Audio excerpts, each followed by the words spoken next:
Dear students, let us learn about vitamin K, a fat soluble vitamin, in this session. Vitamin K is one of the most essential fat soluble micronutrient. It is required for a unique post translational chemical modification of small group of proteins. It also exhibits calcium binding properties.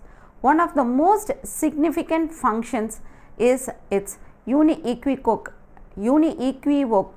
role in blood coagulation. It is derived from the Danish word coagulation. Vitamin K actually belongs to a family of compounds generally referred as quinones, that is a phyloquinone and menaquinones.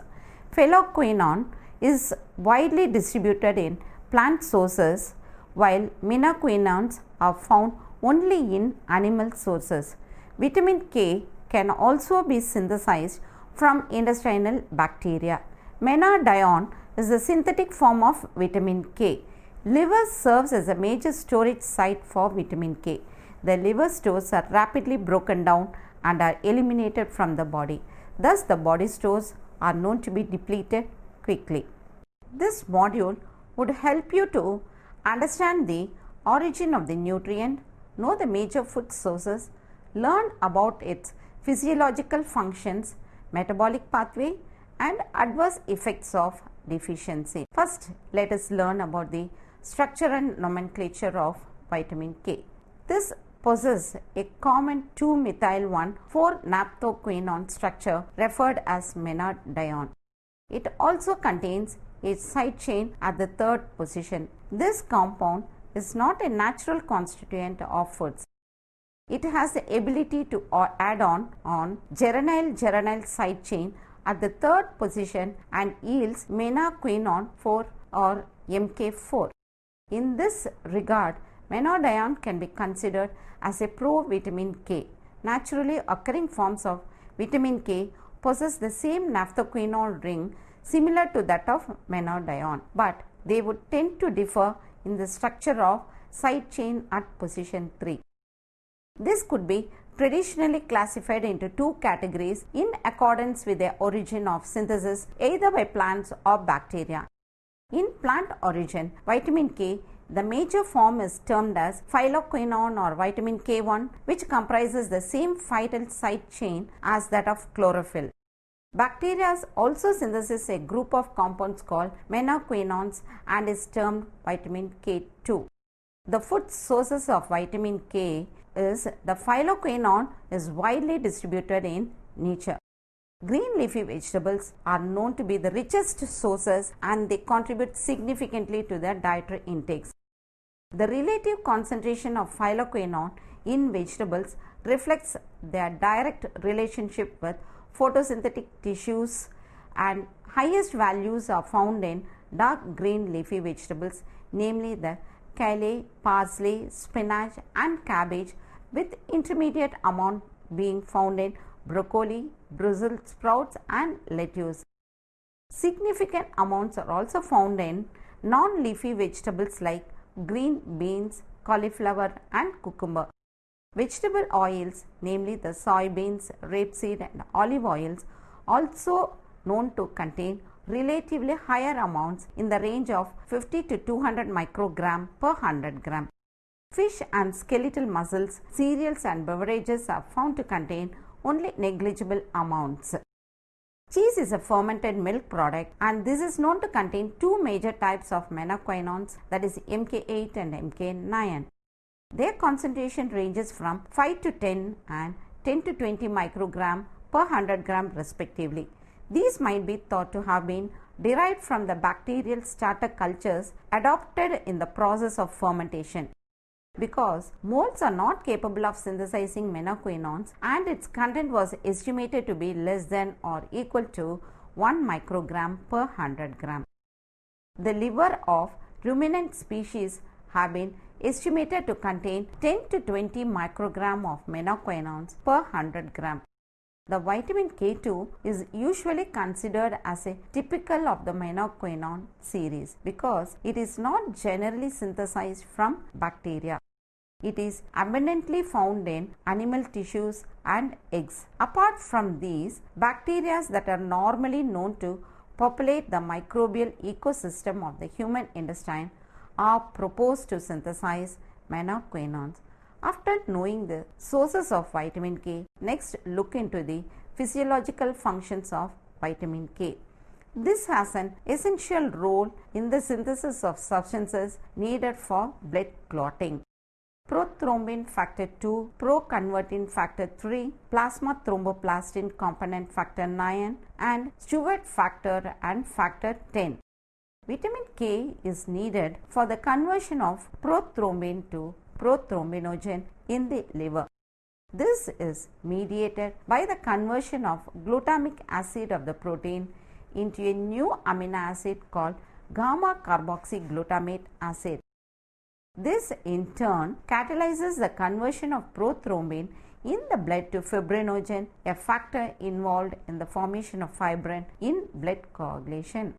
The level of prothrombin in the blood is a major determining factor in the rate at which the blood will clot. The blood will clot only if the soluble protein fibrinogen is converted into fibrin.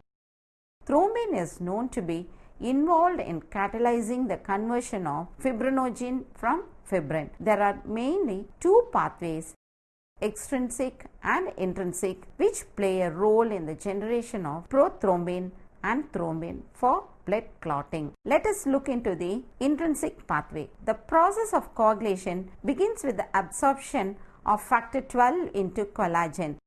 The factor 12 gets activated into 12A.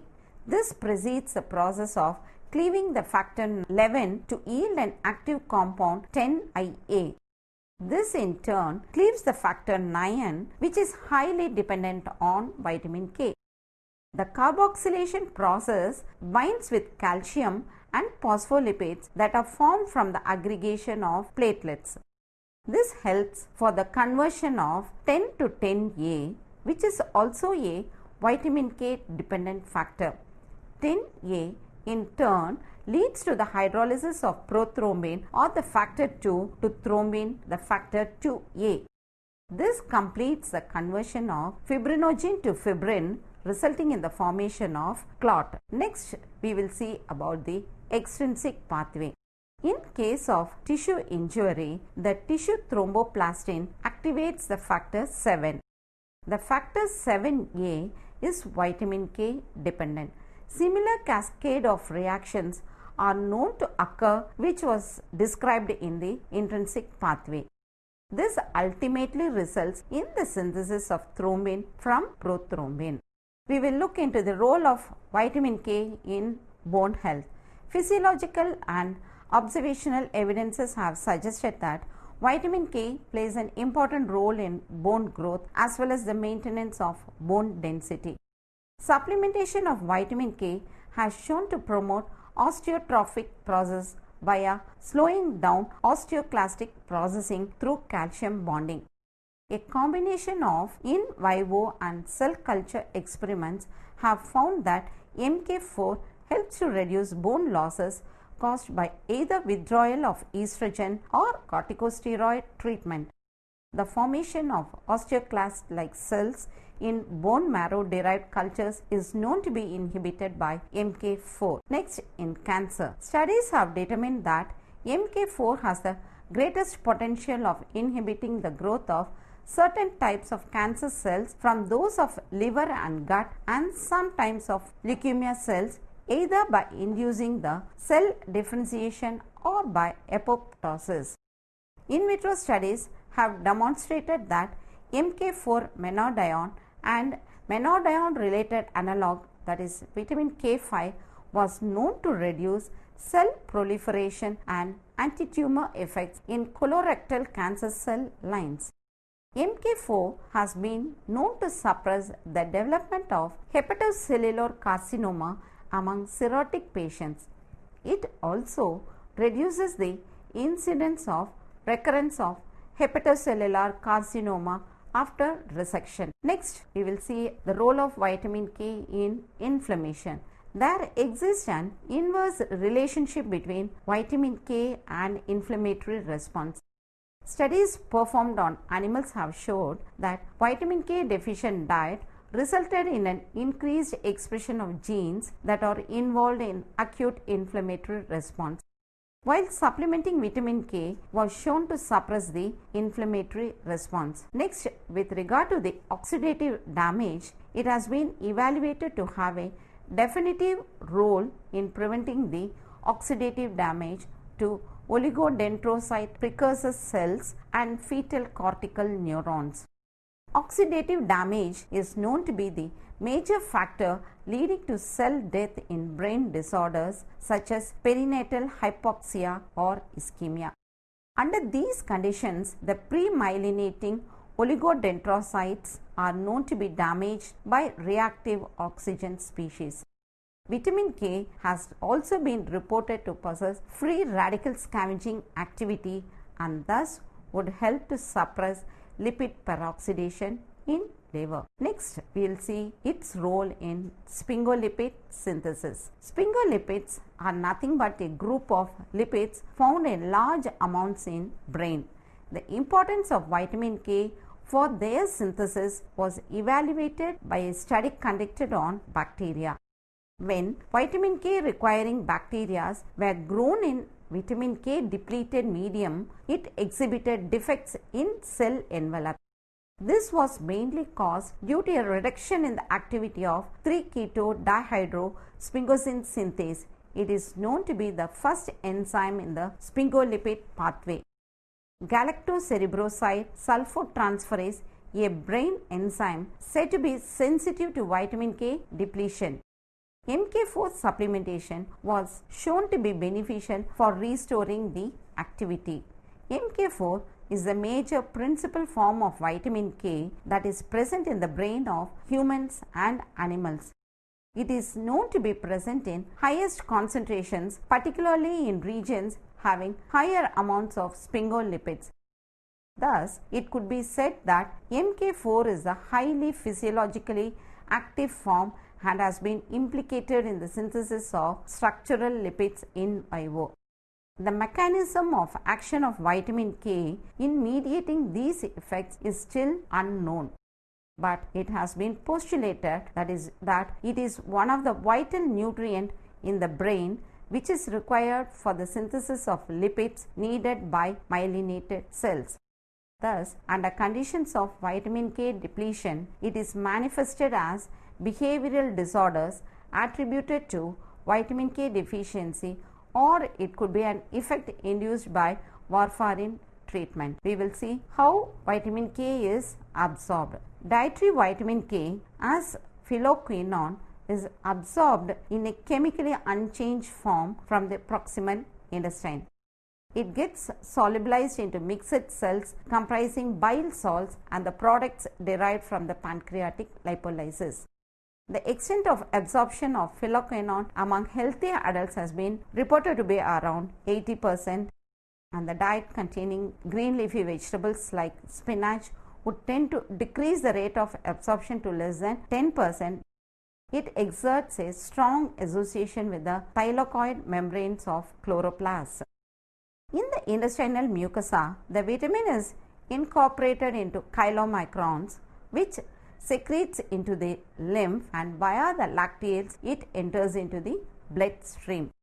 The circulating phylloquinone is rapidly cleared at a constant rate along with continued association with chylomicrons and the chylomicron remnants. More than half of the circulating level of phylloquinone is reported to be still associated with triglyceride-rich lipoproteins even after an overnight fasting.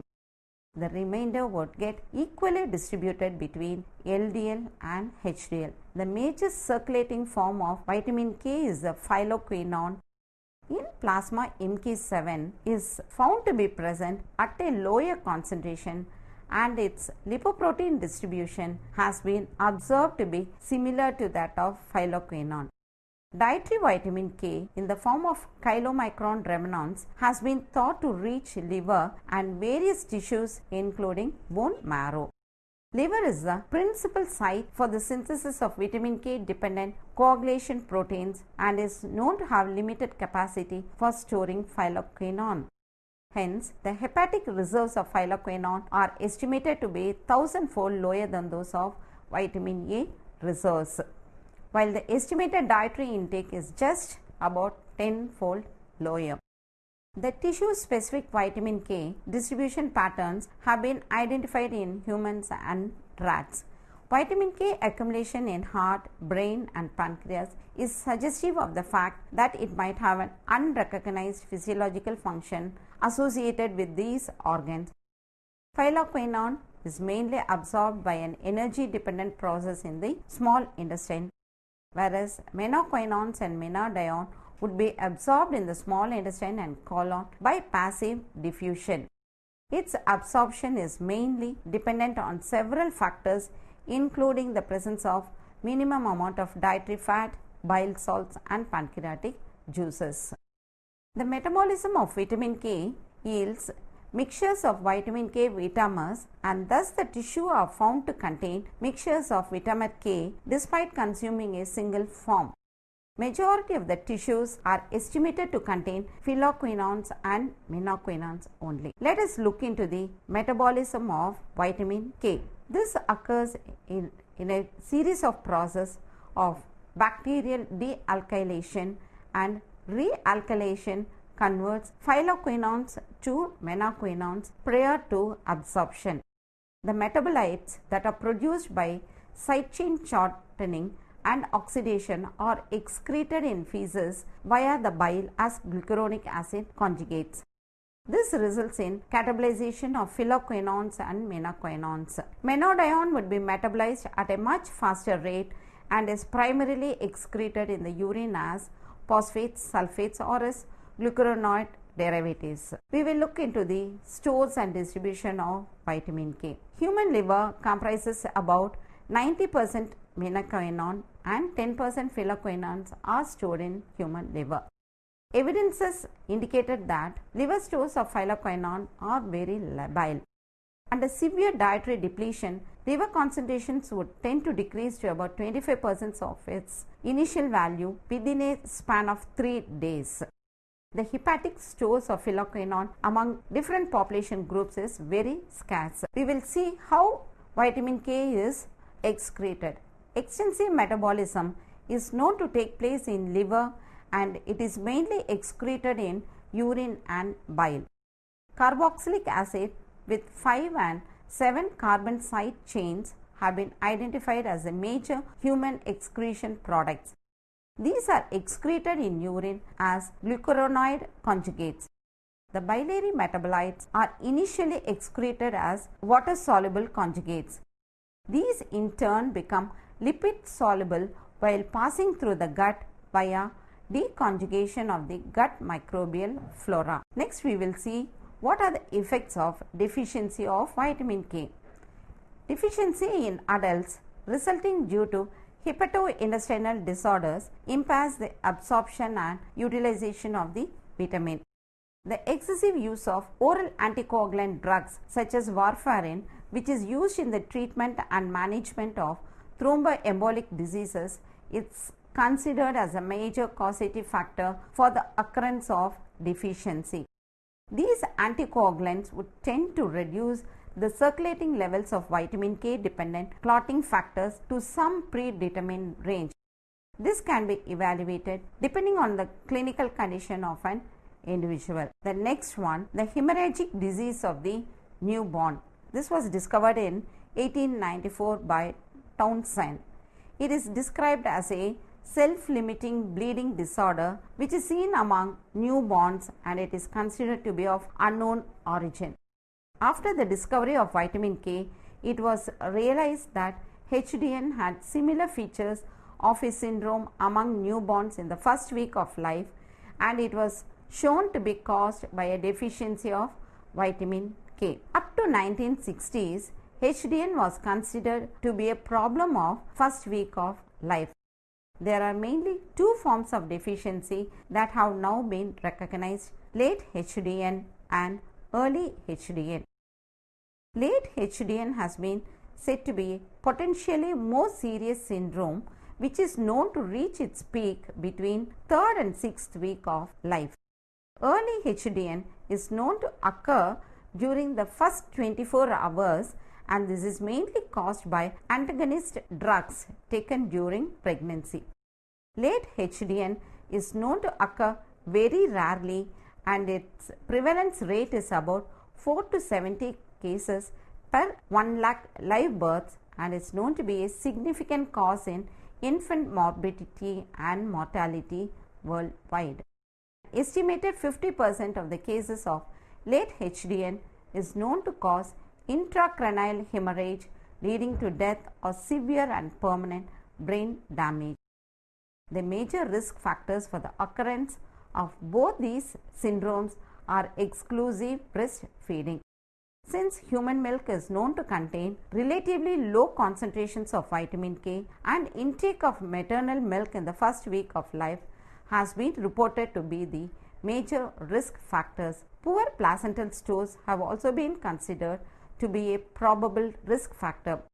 These reduced stores have been estimated to contain only phylloquinone, and the concentration of bacterial menaquinones are absolutely nil at birth, and it gradually builds up. Liver functioning abnormalities are found to be very common among infants who develop late HDN. These manifestations are often considered as mild and as self-correcting. No screening tests are available, and bleeding can occur spontaneously. Hence, the best option is to protect all infants by providing vitamin K supplements during the immediate perinatal period.